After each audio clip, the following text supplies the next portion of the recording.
السلام علیکم ویورز، تو آج میں آپ کو سناؤں گا فضائل اعمال کا باب نمبر پہلا، حکایت صحابہ رضی اللہ عنہ۔ دین کی خاطر سختیوں کا برداشت کرنا اور تکالیف و مشقت کا جھیلنا۔ حضور اقدس صلی اللہ علیہ وآلہ وسلم اور صحابہ کرام رضی اللہ عنہ نے دین کے پھیلانے میں جس قدر تکلیفیں اور مشقتیں برداشت کی ہیں، ان کا برداشت کرنا تو درکنار ہے، اس کا ارادہ کرنا بھی ہم جیسے نالائقوں سے دشوار ہے۔ تاریخ کی کتابیں ان واقعات سے بھری ہوئی ہیں، مگر ان پر عمل کرنا تو علیحدہ رہا۔ ہم ان کی معلوم کرنے کی بھی تکلیف نہیں کرتے۔ اس بات میں چند قصوں کو نمونہ کے طور پر ذکر کرنا ہے۔ ان میں سب سے پہلے خود حضور اکرم صلی اللہ علیہ وسلم کے ایک قصے سے ابتدا کرتا ہوں کہ حضور صلی اللہ علیہ وسلم کا ذکر برکت کا ذریعہ ہے۔ ایسے ہی مزید واقعات سننے کے لیے میرے چینل اسلامک واقعات کو like, comment, subscribe and share کر دیں۔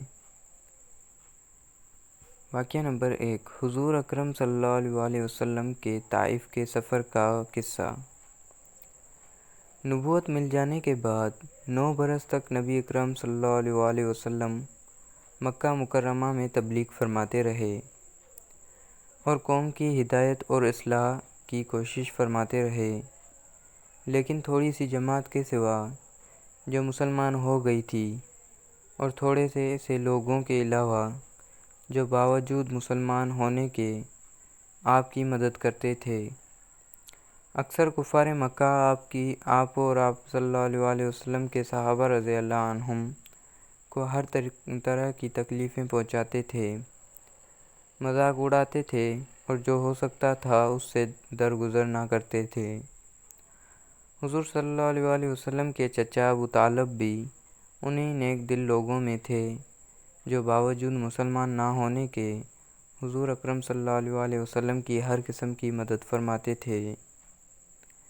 10ویں سال میں جب ابو طالب کا بھی انتقال ہو گیا تو کافروں کو اور بھی ہر طرح کھلے محاذ اسلام سے روکنے کی اور مسلمانوں کو تکلیف پہنچانے کا موقع ملا۔ حضور اقدس صلی اللہ علیہ وسلم اس خیال سے طائف تشریف لے گئے کہ وہاں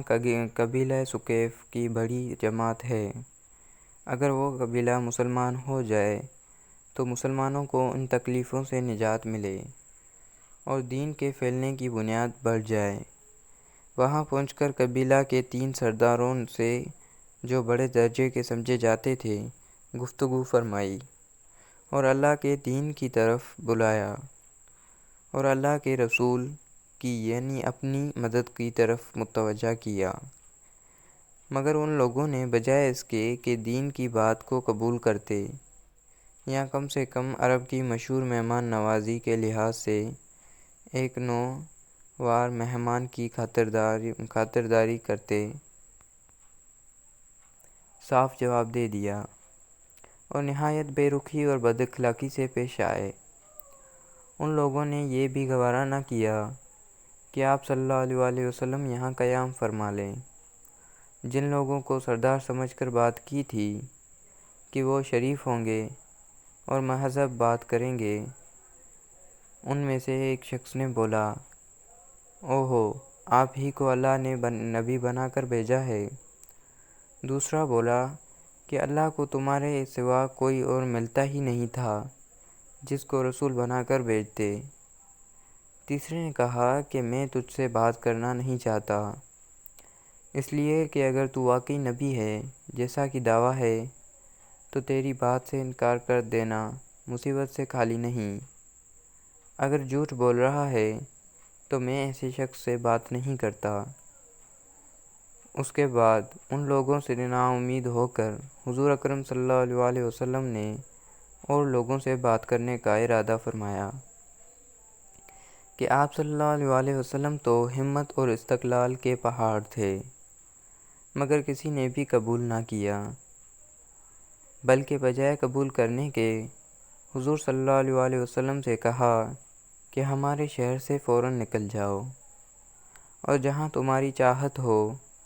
چاہت کی جگہ ہو وہاں چلے جاؤ۔ حضور اکرم صلی اللہ علیہ وسلم جب ان سے بالکل مایوس ہو کر واپس ہونے لگے تو ان لوگوں نے شہر کے لڑکوں کو پیچھے لگا دیا کہ آپ صلی اللہ علیہ وسلم کا مذاق اڑائیں، تالیاں پیٹیں، پتھر ماریں، حتیٰ کہ آپ صلی اللہ علیہ وسلم کے دونوں جوتے خون کے جاری ہونے سے رنگین ہو گئے۔ حضور اقدس صلی اللہ علیہ وسلم اسی حالت میں واپس ہوئے جب راستے میں ایک جگہ ان شریروں سے اطمینان ہوا تو حضور صلی اللہ علیہ وسلم نے یہ دعا مانگی: اے اللہ، تجھی سے شکایت کرتا ہوں، میں اپنی کمزوری اور بے کسی کی اور لوگوں میں ذلت اور رسوائی کی۔ اے ارحم الراحمین، تو ہی ضعفاء کا رب ہے اور تو ہی میرا پروردگار ہے۔ تو مجھے کس کے حوالے کرتا ہے؟ کسی اجنبی بیگانہ کے جو مجھے دیکھ کر ترش رو ہو جاتا ہے اور منہ چڑھاتا ہے، یا کسی دشمن کے جس کو تو نے مجھ پر قابو دے دیا۔ اے اللہ، اگر تو مجھ سے ناراض نہیں ہے تو مجھے کسی کی بھی پرواہ نہیں ہے، تیری حفاظت مجھے کافی ہے۔ میں تیرے چہرے کے اس نور کی طفیل ہوں جس سے تمام اندھیریاں روشن ہو گئیں اور جس سے دنیا اور آخرت کے سارے کام درست ہو جاتے ہیں۔ اس بات سے پناہ مانگتا ہوں کہ مجھ پر تیرا غصہ ہو یا تو مجھ سے ناراض ہو۔ تیری ناراضگی کا اس وقت تک دور کرنا ضروری ہے جب تک تو راضی نہ ہو جائے۔ نہ تیرے سوا کوئی طاقت ہے،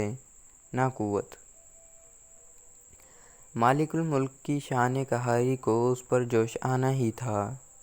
کہ حضرت جبرائیل علیہ السلام نے آ کر سلام کیا اور عرض کیا کہ اللہ تعالیٰ نے آپ کی قوم کی وہ گفتگو جو آپ سے ہوئی سنی اور ان کے جوابات سنے، اور ایک فرشتے کو جس کے متعلق پہاڑوں کی خدمت ہے آپ کے پاس بھیجا ہے کہ آپ جو چاہیں اس کو حکم دیں۔ اس کے بعد اس فرشتے نے سلام کیا اور عرض کیا کہ جو ارشاد ہو میں اس کی تعمیل کروں۔ اگر ارشاد ہو تو دونوں جانب کے پہاڑوں کو ملا دوں جس سے یہ سب درمیان میں کچل جائیں، یا اور جو سزا آپ تجویز فرمائیں۔ حضور صلی اللہ علیہ وسلم کی رحیم و کریم ذات نے جواب دیا کہ میں اللہ سے اس کی امید رکھتا ہوں کہ اگر یہ مسلمان نہیں ہوئے تو ان کی اولاد میں سے ایسے لوگ پیدا ہوں گے جو اللہ کی پرستش کریں اور اس کی عبادت کریں۔ فائدہ